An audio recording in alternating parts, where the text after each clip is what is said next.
What I found interesting about this, and of course, the left was planning to do this if the election went the way they didn't like.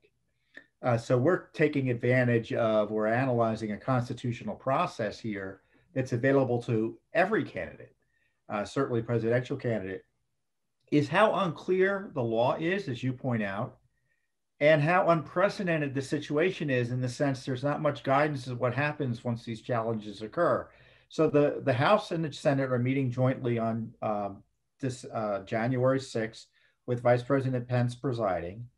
And if you object, and other members will be objecting, I presume, as well to different, I'm assuming you'll be objecting to different states, different members. And then there's a senator that objects, which is a big if, although I think it's becoming clear at least one will come forward.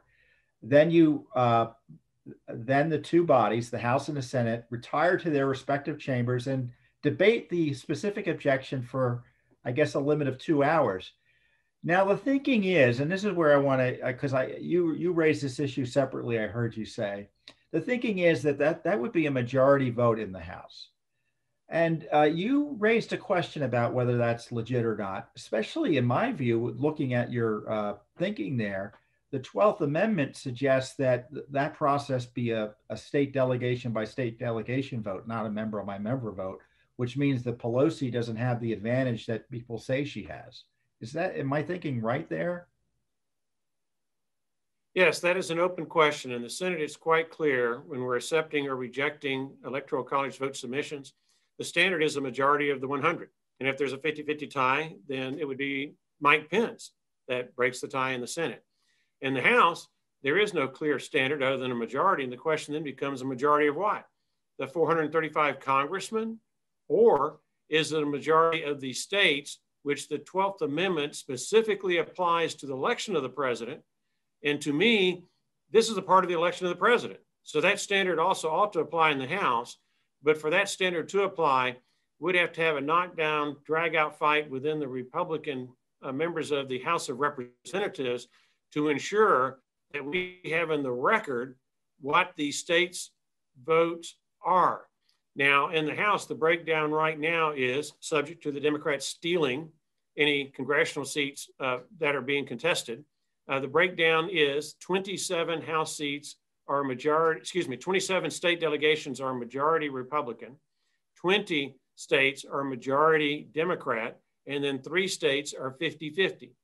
One state, Iowa, is 3-1 Republican right now, but it appears that a losing Democrat is going to challenge the election in the House of Representatives, in which case, if that losing Democrat is supported by the congressional Democrats and on a partisan basis, I think there's a good argument that they're going to do so regardless of the will of the citizens of the state of Iowa, then Iowa shifts from a 3-1 Republican state to a 2-2 tie state, in which case it's 26 Republican state delegations, 20 Democrat delegations, and 4 that are 50-50 toss-up. But if that's the House right now is considering overturning the results of an election while telling you are being the worst person in the world for following the constitutional challenges under the Electoral College system that's written into our Constitution and federal law.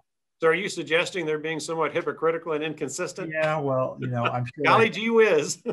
We've been around the block long enough to see that hypocrisy is on both sides, that's for sure. But certainly here, it's true. So if there's a dispute about how that process, it may seem in the weeds to listeners hearing, but we have to understand that in order for the objections to get further traction, they have to come out of the House or the Senate or one or two, at least one of the bodies. Am I right? Well, for the first, when you talk about objections, there has to be at least one House member and one senator. That technically is the objection. And on the House side, we have roughly 30 congressmen now who are so well educated about the voter fraud. They are willing to sponsor or co-sponsor the objections to the states that have shown the worst election systems, the most flawed election systems. After we have a 2-hour debate, then we have House and Senate floor votes.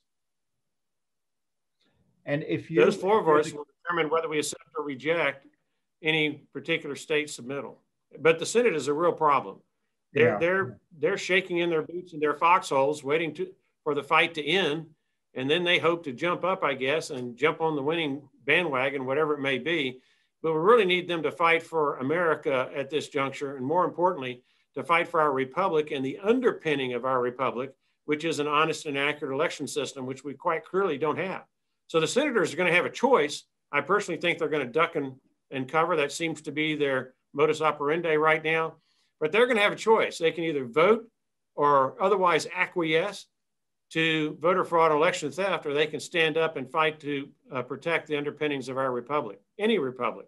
So if the Senate is one issue and you highlight that issue, the other issue is if the House is voting on the objections and it's a majority vote, seemingly contrary to the Constitution, can you appeal that to either a court or to Vice President Pence when they come back in and you say this vote was invalid, they need to go back and vote the right way?